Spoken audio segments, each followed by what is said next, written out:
Florence, capitale italienne de l'art et de la beauté. Dans cette ville, réputée comme l'une des plus raffinées, tous les ans a lieu un spectacle de rare violence. Le 24 juin, à la Saint-Jean, dans le somptueux décor de la place Santa Croce, se joue la finale du Calcio Storico, le football historique. Né en 1530, le Calcio Storico est un mélange ancestral de rugby et de football. Cet homme en rouge, c'est Simone Scarpellini, l'entraîneur des Rouges de Santa Maria Novella, l'une des deux équipes qui aujourd'hui se battront pour remporter le titre. Pour lui, le Calcio Storico, c'est plus qu'une manifestation traditionnelle. Le Calcio Storico de Florence est une passion qu'on a à l'intérieur. C'est difficile à expliquer. C'est un jeu antique de Florence.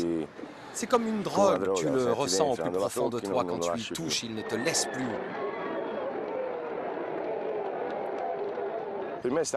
Pour moi, c'est la plus forte émotion que j'ai éprouvée dans ma vie. Et pas seulement pour moi, je pense aussi pour tous ceux qui vont descendre dans la place, sur le sable. Sur le sable, il y aura les 54 calcianti, les joueurs répartis en deux équipes, rouges et bleues.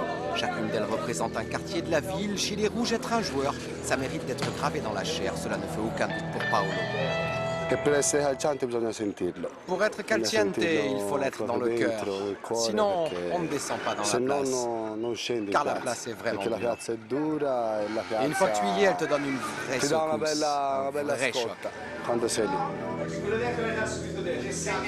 Mais avant de ressentir le choc de la place, les rouges écoutent les dernières consignes de Simone. Dans un mélange de concentration et de pression, les mots de l'entraîneur résonnent dans la tête des joueurs.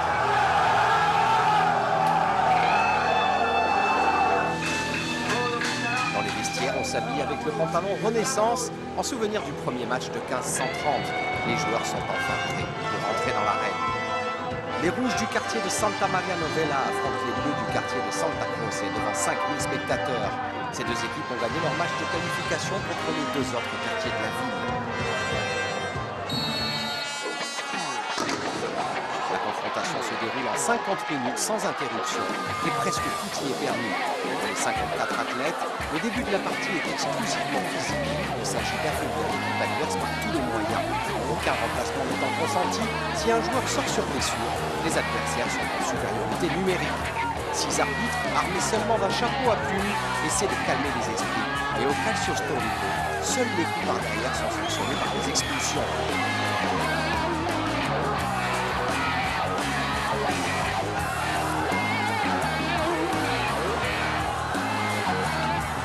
Ce jeu est né en 1530 alors que la ville de Florence était sous le siège des Français. Affamés et fatigués, les Florentins décidèrent tout simplement de jouer au ballon.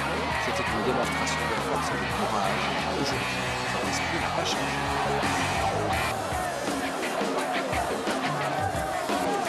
On ne fait pas de jeu comme ça.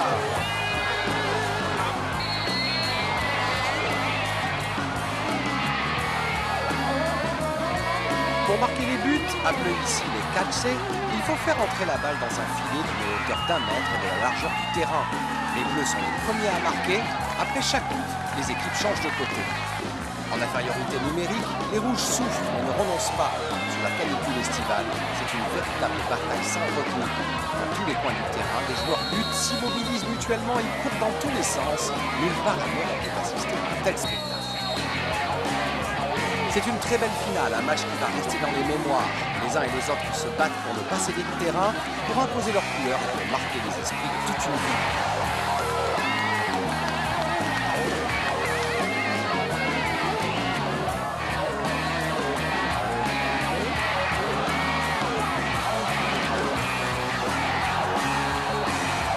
Avant eux, des personnages célèbres ont foulé la même place. Plusieurs membres de la famille Médicis et même 3 Florentins devenus papes, Clémente VII, Léone XI et Urbano VIII.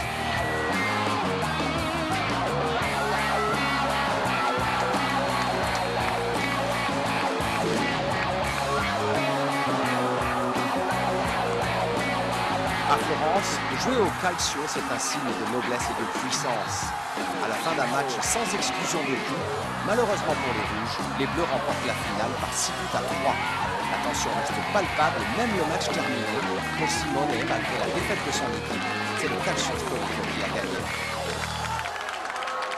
Ça, c'est le vrai calcio storico. Tout le monde s'est félicité car cela faisait plusieurs années qu'on n'avait pas vu un tel match. J'en suis content. Maintenant, on se retrousse les manches et on sera tous de retour l'année prochaine. Bisous.